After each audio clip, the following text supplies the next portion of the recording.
Yes ఇప్పుడు ఎక్కడ చూసినా ఒకటే టాక్. ఏ సోషల్ మీడియా యాప్ స్టేటస్ చూసినా కూడా అవే ఫోటోలు కనిపిస్తున్నాయి. ఇప్పటికే మీకు ఐడియా వచ్చేసి ఉంటుంది. అదే జెమినీ ఏఐ తీసుకొచ్చిన నానో బనానా ట్రెండ్. ఒక్కసారి ఫోటో అప్లోడ్ చేసి ప్రాంప్ట్ ఇస్తే చాలు మన ఫోటోలను రకరకాలుగా మార్చేస్తోంది ఈ టూల్. అందుకే ఈ టూల్ అతి తక్కువ టైంలో వైరల్గా మారింది. కానీ ఈ టూల్ పై ఇప్పుడు కొన్ని డౌట్స్ కూడా రైజ్ అవుతున్నాయి.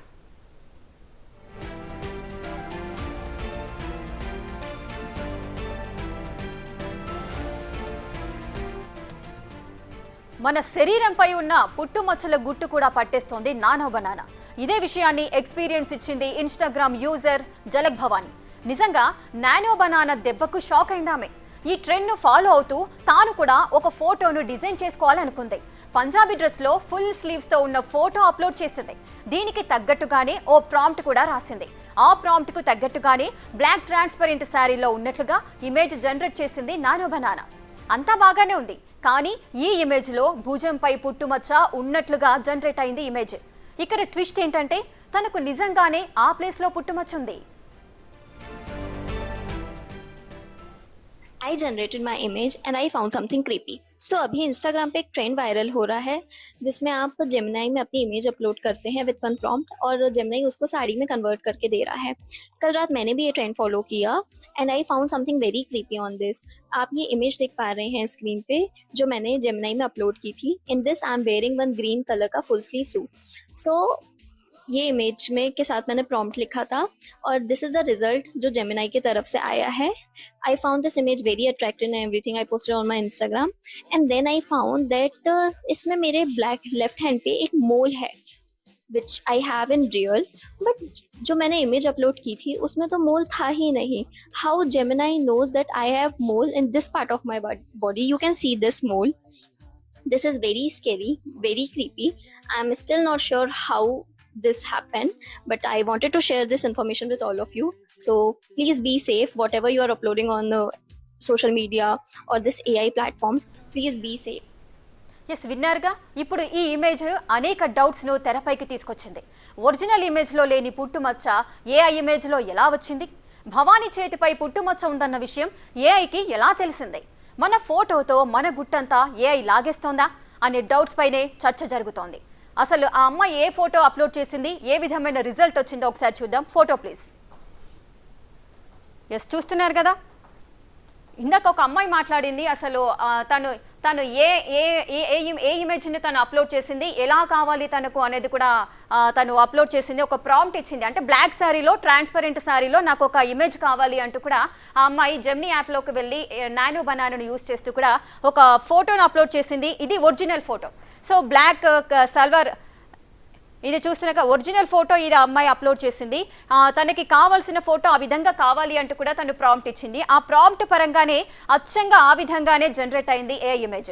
సో దాంట్లో తను చాలా హ్యాపీగానే ఉంది. సో నా ఫోటో చాలా బాగుంది అంటూ కూడా ఈ మధ్యకాలంలో మనం చూస్తూనే ఉన్నాం కదా, చాలా మంది కూడా ఈ నానో బనానా టెక్నాలజీ యూస్ చేస్తూ వాళ్ళ ఫొటోస్ను మార్ఫింగ్ చేస్తూ ఈ విధంగా చాలా సంబరపడిపోతున్నారు. చాలా అందంగా ఉన్నాము, చాలా బాగుంది అని. సో ఈ అమ్మాయి కూడా చాలా అలాగే ఫీల్ అయ్యింది. కానీ తనకు ఒక డౌట్ వచ్చింది. ఏంటంటే తన ఆర్మ్ పైన, అంటే తన షోల్డర్ పైన ఒక పుట్టుమచ్చ కూడా ఉంది. సో అంటే ఎస్ ఇక్కడ మనకు సర్కిల్ చేస్తుంది కదా, ఈ సర్కిల్లో ఆ అమ్మాయికి పుట్టుమచ్చ కనిపిస్తుంది. అంటే షోల్డర్ పైన అమ్మాయికి పుట్టుమచ్చ ఉంది. అంటే తను ఫోటో అప్లోడ్ చేసినప్పుడు తనకి ఎటువంటి అంటే మొత్తం కవర్ చేసుకుంది. మనం ఆ డ్రెస్ చూడొచ్చు. సో తను వేసుకున్న డ్రెస్, గ్రీన్ కలర్ డ్రెస్ ఏదైతే ఉందో ఆ డ్రెస్ మనం చూడొచ్చు. టోటల్ ఫుల్ స్లీవ్స్ ఉంది. తనకు అసలు మచ్చలు ఉన్నాయా, పుట్టుమచ్చలు ఉన్నాయా అనేది కూడా ఎక్కడ కనిపించట్లేదు. సో ఫుల్ కవర్ చేసుకొని ఉంది. ఆ ఫోటోను అప్లోడ్ చేసింది. కానీ వచ్చిన ఇమేజ్ మాత్రం ఏ విధమైన పిక్ అయితే అది జనరేట్ చేసిందో అక్కడ తనకు లెఫ్ట్ సైడ్ షోల్డర్ పైన, అంటే కరెక్ట్గా ఈ ఆంపిట్ దగ్గర తనకి ఒక పుట్టుమచ్చ కనిపిస్తుంది. అది జనరల్గా అది అందంగా కనిపించాలి, కొంచెం బాగుండాలి అన్నట్టుగా ఏఐ మాత్రమే జనరేట్ చేసిందా అంటే కాదు. ఎందుకంటే తనకు ఆల్రెడీ ఒరిజినల్గా తనకు అదే హ్యాండ్ పైన పుట్టుమచ్చ ఉంది. అంటే ఏఐ టెక్నాలజీ యూస్ చేస్తూ ఆ అమ్మాయి ఒక ఫోటోను అప్లోడ్ చేసి చాలా బాగా రావాలి అనుకుంది. సో ఏ విధమైన మోడిఫికేషన్ చేసినా ఓకే, కానీ పుట్టుమచ్చలు లోపల కవర్ అయి ఉన్న పుట్టుమచ్చ కనిపించింది అంటే అది సేఫా అన్సేఫా అనేది ఒకసారి మీరు కూడా ఆలోచించుకోవచ్చు. సో ఈ విధంగా ఈ విధంగా మనం ఏవైతే ఫొటోస్ అప్లోడ్ చేస్తున్నామో మనకు నార్మల్గా మనకి ఏ బ్యాక్గ్రౌండ్ కావాలి, ఎలా కావాలి, ఏ కలర్ డ్రెస్ కావాలి, సో సర్కిల్స్లో మనకి ఎటువంటి ఇమేజెస్ ఉండాలి అనేది మనము ప్రాంప్ట్ ఇస్తే దానికి తగ్గట్టుగా AI మనకు ఒక ఇమేజ్ను జనరేట్ చేసి ఇస్తుంది. సో అక్కడి వరకు హ్యాపీ. కానీ మన బాడీ పైన ఎక్కడెక్కడ పుట్టుమచ్చలు ఉన్నాయి, ఏ ప్లేస్లో ఉన్నాయి అనేది పర్టికులర్గా ఏఐకి ఎలా తెలిసింది? ఇది సేఫా అన్సేఫా? ఇంత డేంజర్గా ఉంటుందా ఏఐ? సో దీనికి సంబంధించి ఇప్పుడు చాలా మంది కూడా అప్లోడ్ చేసిన వాళ్ళలో కూడా ఎన్నో ప్రశ్నలు రైజ్ అవుతున్నాయి. సో వీటన్నిటికీ ఆన్సర్ తెలియజేయడానికి మనతో పాటు గెస్ట్ సిద్ధంగా ఉన్నారు. IT ఎక్స్పర్ట్ నల్లమోతు శ్రీధర్ గారు. వారితో మాట్లాడదాం. మరి AI టెక్నాలజీ ఎంత సేఫ్ అనేది తనని అడిగి తెలుసుకుందాం. సార్ నమస్తే అండి. శ్రీధర్ గారు, ఈ మధ్య కాలంలో నానో బనానా అంటూ కూడా ఒక కొత్త ట్రెండ్ అయితే సెట్ అయిపోయింది. చాలా మంది ఈ యాప్ను, ఈ నానో బనానాని యూస్ చేస్తూ కూడా వాళ్ళ ఇమేజెస్ను డిఫరెంట్ షేప్లో 3D ఇమేజెస్ లాగా కన్వర్ట్ చేస్తూ కూడా చాలా హ్యాపీగా ఫీల్ అవుతున్నాం. సో నాతో పాటు కూడా చాలా మంది కూడా అలాగే ఫీల్ అవుతున్నారు. మరి ఇది ఎంత సేఫ్, ఎంత అన్సేఫ్ అనేది ఒకసారి మీరు చెప్పండి. అంటే పుట్టుమచ్చ కూడా కనిపిస్తోంది. సో దీనిపైన మీరేమంటారు? ఇప్పుడు మీరు చూపించిన ఎగ్జాంపుల్ ని తీసుకుంటే వాస్తవంగా ఆర్టిఫిషియల్ ఇంటెలిజెన్స్ జనరేట్ చేసిన ఇమేజ్ గా మనం కన్సిడర్ చేస్తున్నాం, కానీ ఆర్టిఫిషియల్ ఇంటెలిజెన్స్ కి డేటా ఎక్కడి నుంచి ఫీడ్ అవుతుంది అన్నది ఫస్ట్ మనం గుర్తుపెట్టుకోవాలి. ఎక్కడి నుంచి ఫీడ్ అవుతుంది? ఒక మనిషి సౌత్ ఇండియన్ పీపుల్ లేకపోతే మనమో ఇలాగ ఒక ప్రాంప్ట్ ఇచ్చేటప్పుడు ఆ ప్రాంప్ట్ లో ఇచ్చే స్పెసిఫికేషన్స్ కి తగ్గట్లుగా ఆల్రెడీ ఎగ్జిస్టింగ్ డేటాని అది రకరకాల వెబ్సైట్స్ నుంచి కానీ ఫోరమ్స్ నుంచి కానీ, ఇప్పుడు ఫర్ ఎగ్జాంపుల్ ఎంఐ ఉందనుకోండి, ఎంఐ ఇన్స్టాగ్రామ్ లోను లేకపోతే ఫేస్బుక్ లోను ఇలాగే సంథింగ్ ఇక్కడ ఆర్మ్స్ కనపడే విధంగా కొన్ని ఫోటోలు తీసుకొని ఉండొచ్చు. సో ఒకసారి ప్రాంప్ట్ ఇచ్చేటప్పుడు ఫస్ట్ ఆఫ్ ఆల్ పీపుల్ అనుకుంటారు ఇది యూనిక్ గా ర్యాండమ్ గా జనరేట్ అవుతుందని చెప్పేసి ఉద్దేశంలో అనుకుంటారు. ఈ రోజు మీరు మీ ఫోటో అప్లోడ్ చేస్తే కనుక మీ exact facial features pixel by pixel analyse చేయబడేసి సేమ్ ఫీచర్స్ యొక్క మీ ఎగ్జిస్టింగ్ రకరకాల సోషల్ నెట్వర్క్స్ లో ఉన్న ఫొటోస్ కూడా సింక్ అయ్యేసి మీ న్యాచురల్ గా వచ్చేలాగా, అంటే ఆర్టిఫిషియల్ ఇంటెలిజెన్స్ మీద బర్డెన్ కాదు, 50% మీ ఎగ్జిస్టింగ్ ఫొటోస్ తగ్గట్టుగా ఫీచర్స్ వచ్చే విధంగా ఈ రోజు మ్యానిపులేషన్ జరుగుతుంది. కాబట్టి ఈ అమ్మాయి ఏదో ఇన్స్టాగ్రామ్ రీల్ లోనో ఫోటోలోనో వీడియోలోనో లేకపోతే గూగుల్ సర్వీసెస్ లో యూట్యూబ్ లో ఎక్కడైనా కానీ ఈ టైప్ ఆఫ్ కంటెంట్ ఇచ్చి ఉండొచ్చు. అంటే తను కంప్లీట్ ఆర్మ్స్ నార్మల్ గా ఉండే టైప్ ఆఫ్, అంటే ఇలా విజిబుల్ గా పుట్టుమచ్చ కనపడే ఒక ఫోటో ఉండొచ్చు. సో ఇదేం చేసింది, ఈ అమ్మాయి ఫోటో అప్లోడ్ చేయగానే వాళ్ళ దగ్గర ఉండే డేటాబేస్ మ్యాచ్ చేసుకొని ఈ అమ్మాయికి సంబంధించిన గతంలో ఫొటోస్ వాళ్ళ దగ్గర ఏమున్నాయో ఆ ప్రాపర్టీస్ అన్నింటినీ తీసుకురావడానికి ప్రయత్నించింది. కాబట్టి దీంట్లో ఆశ్చర్యపోవాల్సింది ఏమీ లేదు. భవిష్యత్తులో మీరు సోషల్ మీడియాలో అప్లోడ్ చేసే ప్రతి ఫోటో ప్రతి వీడియో కూడా 100% మీకు పొలిన విధంగానే మీ హిడెన్ గా ఇప్పుడు ఈ పుట్టుమచ్చలు ఇలాంటివి ఏవైతే ఉంటాయో ఇలాంటి యాజ్ ఇట్ ఈస్ గా కూడా క్లోన్డ్ వెర్షన్స్ వచ్చే స్కోప్ ఉంది. శ్రీధర్ గారు, ఇంకొక చిన్న డౌట్. ఇప్పుడు తను ఫుల్ కవరేజ్ గా డ్రెస్ వేసుకొని ఉంది. సో మీరే అంటున్నారు ఇంకెక్కడైనా ఆ అమ్మాయి ఇదే సోషల్ మీడియాలో ఎక్కడైనా అలాంటి అంటే స్లీవ్లెస్ గా ఉన్న ఫోటో ఏదైనా అప్లోడ్ చేసి ఉండవచ్చు. మనం ఇచ్చిన ప్రాంప్ట్ దాన్ని తీసుకొని సిమిలర్ గా ఉన్న ఫీచర్స్ ను సెర్చ్ చేస్తూ కూడా ఆ విధంగా అది రావచ్చు అంటున్నారు. అంటే ఇప్పుడు మనం ఓన్లీ ఒక ఫోటో మాత్రమే పర్మిషన్ ఇచ్చాం కదా, మిగతా సోషల్ మీడియాలో మన కంటెంట్ చూడమని ఏకి మనం ఏం పర్మిషన్ ఇవ్వలేదు కదా. ఈ రోజు మీకు చాట్ జీపీటీ గానీ జెమినీ గానీ మీరన్నీ కూడా ప్రాంప్ట్ ఇచ్చిన తర్వాత బ్యాక్గ్రౌండ్ లో థింకింగ్ అని చెప్పేసి అప్పుడు అవి ఏదో ఆలోచిస్తున్న మనిషిలాగా ఆలోచించడం కాదండి జరుగుతుంది. They are fetching on different platforms. First అది గుర్తుపెట్టుకోండి. మనం ఏ కంటెంట్ అయినా కూడా ఒక ప్రాంప్ట్ ఇచ్చినప్పుడు అది వెబ్ లో ఉందా, రకరకాల ప్రొఫైల్స్ లో ఉందా, బేభత్సంగా వెతుకుతూ ఉంటాయి. వెతికి with in fraction of seconds లో ఉన్న ఎగ్జిస్టింగ్ డేటాబేస్ నుంచి. ఇంకొకటి ఏంటంటే అప్పటికప్పుడు వెతకాల్సిన పని లేదు. వీళ్ళు ఇండెక్సింగ్ వాళ్ళు మొత్తము కూడా ప్రపంచ వ్యాప్తంగా వికీపీడియా, సోషల్ మీడియా ప్రొఫైల్స్, మీకు నాకు ఉండే ఫేస్బుక్ అకౌంట్స్ లో ఉండే మన సొంత ఫోటోలు అన్ని కూడా వాళ్ళ హార్డ్ డిస్క్ లో ఈరోజు డంప్ గా ఉన్నాయి. ఎవ్రీథింగ్ అక్కడ సెర్చబుల్ గా ఉన్నాయి. వాటందుకే కొన్ని కీవర్డ్స్ అటాచ్ చేసి ఓకే శ్రీధర్ నల్లమూత అంటే కనుక అనే కీవర్డ్ వచ్చింది అనుకోండి ప్రాంప్ట్ లో, ఆటోమేటిక్ గా ఈ వ్యక్తికి సంబంధించి ఎగ్జిస్టింగ్ పబ్లిక్ డొమైన్ లో ఉన్న ఫొటోస్, వీడియోస్, మ్యాటర్, ఎవ్రీథింగ్. మరి ఈ రోజు శ్రీధర్ నల్లమూత ఒక ప్రాంప్ట్ నేను అడిగితే కనుక ఈ టెక్నాలజీ ఎక్స్పర్ట్ అనేది ఎలా తీసుకొస్తుందంటే because of the existing data available on public domain. Artificial intelligence అంటే అప్పటికప్పుడు స్క్రాచ్ నుంచి క్రియేట్ చేస్తుందనే గమనించి మనం ఫస్ట్ బయటకు రావాలి. ఎగ్జిస్టింగ్ మన డేటా మొత్తము కూడా సోషల్ మీడియా కంపెనీస్ యొక్క చేతుల్లోకి వెళ్ళిపోయాయి. సో ఆ డేటాని ఇవి మనకి నాకు శారీ కావాలంటే శారీ, లేకపోతే ఇంకొక రకరకాల డ్రెస్ టైప్ లో కావాలంటే అలాగే మార్చేసి they are providing itself with in fraction of seconds తప్పించి ఇదేదో మ్యాజిక్ ఇంకొకటి మాత్రం కాదండి.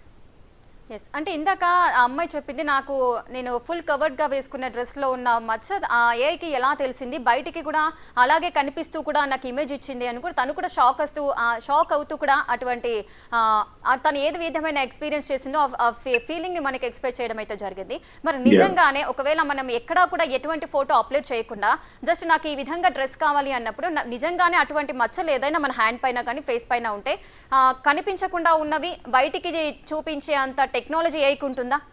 అసలు అంత టెక్నాలజీ లేదండి.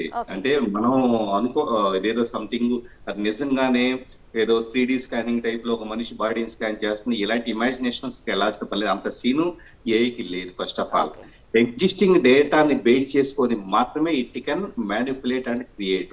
ఎగ్జిస్టింగ్ డేటా ఏంటి, ఒక వ్యక్తికి సంబంధించి ఆ వ్యక్తి ఏం చేస్తున్నాడు, నాకు ఇలా కావాలి అంటున్నాను కాబట్టి సరే నీ ఫోటోనే నీకు వేరేగా కావాలంటున్నావు కాబట్టి నీ ఫోటో రిఫరెన్స్ తో నేను చేస్తాను అని అంటుంది. కొన్ని సందర్భాలు ఏంటి, ఊహాత్మకంగా నేనేం చేస్తానంటే నేను రాజులాగా ఉంటాను, లేకపోతే కనుక create character of king and queen అని చెప్పేసి నేను ఇమాజినేటరీ ప్రాంప్ట్ ఇచ్చాను అనుకోండి. అప్పుడు నేను స్పెసిఫిక్ గా ఏది ఇవ్వలేదు కాబట్టి వేగుగా ఇచ్చాను కాబట్టి ప్రాంప్ట్ అదేం చేస్తుందంటే ఎగ్జిస్టింగ్ అవైలబుల్ ఇన్ఫర్మేషన్ దగ్గర నుంచి ప్రపంచవ్యాప్తంగా రాజులు అంటే కనుక ఎలా ఉంటారు ఏంటి అన్న వీటిని నమూనాన్ని బేస్ చేసుకుని ఇమేజ్ క్రియేట్ చేస్తుంది. అంటే వ్యక్తికి సంబంధించి డైరెక్ట్ గా మనం అప్లోడ్ చేస్తేనేమో ఆ వ్యక్తికి సంబంధించిన రిఫరెన్స్ పాయింట్స్ కోసం చూస్తుంది. ఒకవేళ వేగ్ ప్రాంప్ట్లు ఇస్తే కనుక ఆ ప్లేస్ ని బట్టి నేరేటివ్ ని బట్టి, ఉదాహరణకు నేను సౌత్ ఇండియాకి సంబంధించి 30 ఏళ్ల ఐటీ ఎంప్లాయీ జీన్స్ ప్యాంట్ వేసుకొని she standing at the bus stop అని చెప్పేసి క్రియేట్ ఏ సీన్ అని చెప్పేసి అన్నా అనుకోండి. ఇప్పుడు ఏమవుతుంది, హైదరాబాద్ అనే దాంట్లో ఒక point reference point 30 years age లో సౌత్ ఇండియన్ పీపుల్ ఎలా ఉంటారు అన్నదానికి వాళ్ళ దగ్గర ఉన్న ఒక డేటాబేస్ తో చేసి తీసుకున్న తర్వాత మోడల్ క్రియేట్ చేసుకొని ఓకే 30 years అంటే ఇలా ఉంటారు సౌత్ ఇండియన్స్ కొద్దిగా చబ్బీగా ఉంటారని చెప్పేసి దీంట్లో కొద్దిగా చబ్బీగా, అదే నార్త్ ఇండియన్స్ అని అడిగాం అనుకోండి కొద్దిగా లీన్ గా ఉండేలాగా క్రియేట్ చేస్తుంది.